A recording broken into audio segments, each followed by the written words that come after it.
নমস্কার, ঠিক সন্ধ্যে ৬টা নিউজ 18 বাংলা জেলা থেকে সরাসরি নিয়ে আপনাদের সঙ্গে রয়েছে আমি তমশ্রী। শুরুতেই যে খবরের দিকে নজর রাখবো, অধরা শেখ শাহজাহান এবার ব্যাখ্যা করছেন।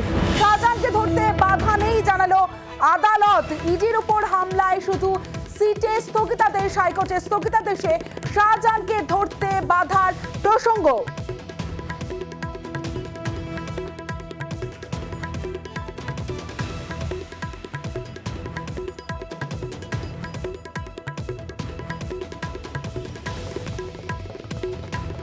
আজ প্রধান বিচারপতির বেঞ্চে শুনানিতে স্থগিতাদেশ প্রসঙ্গ। শাহজাহানকে ধরতে বাধা নেই বলে জানালো প্রধান বিচারপতির বেঞ্চ। আজ আদালতে ঠিক কি হলো গ্রাফিক্যালি প্রেজেন্টেশনের মাধ্যমে দেখাবো আপনাদের।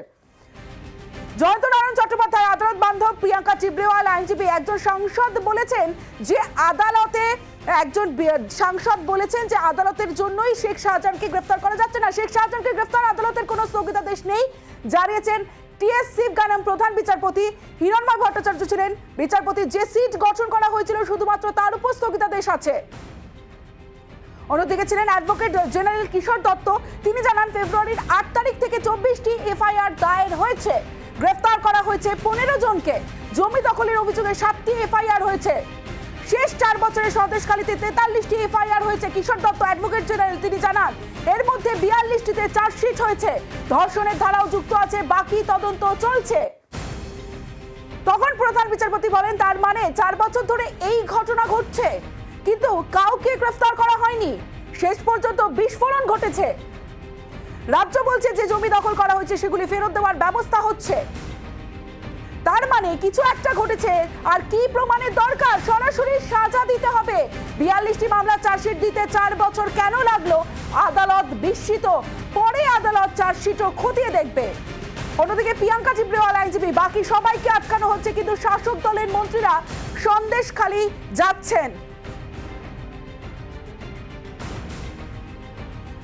সরাসরি চলে যাব, অর্ণব হাজরা রয়েছে আমার সঙ্গে। অর্ণবের সঙ্গে কথা বলবো। অর্ণব, আদালতে তো আমরা আজকে দেখলাম, তার মানে কি আগে যে নির্দেশ দেওয়া হয়েছিল সেই নির্দেশে স্পষ্ট ছিল না যে শেখ শাহজাহানকে গ্রেফতার করতে হবে, তাই আজ ফের নির্দেশ?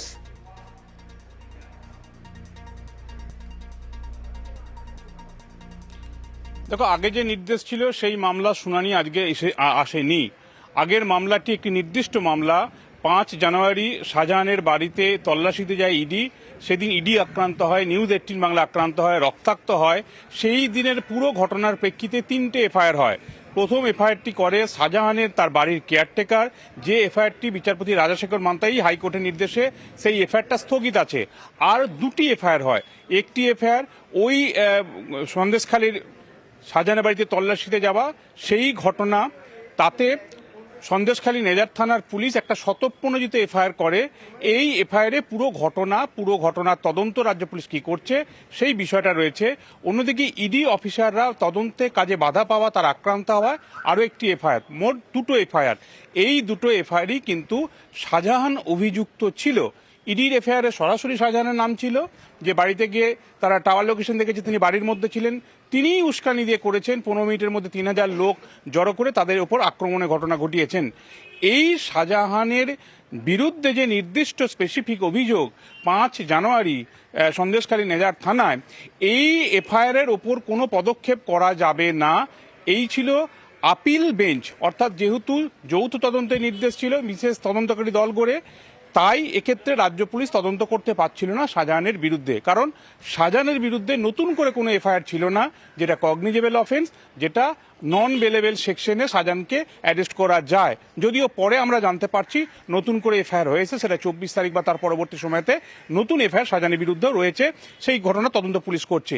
যেহেতু রাজ্য পুলিশকে পরিষ্কারভাবে স্থগিত রেখে দিতে বলেছিল যে ওই শাহজাহানের বিরুদ্ধে যে অভিযোগ ইডি করেছিল সেখানে যেমন পদক্ষেপ হবে না, একই রকমভাবে ইডি অফিসিয়ালস বা অন্য মামলার প্রেক্ষিতে কোনো রকম হস্তক্ষেপ রাজ্য পুলিশ করতে পারবে না।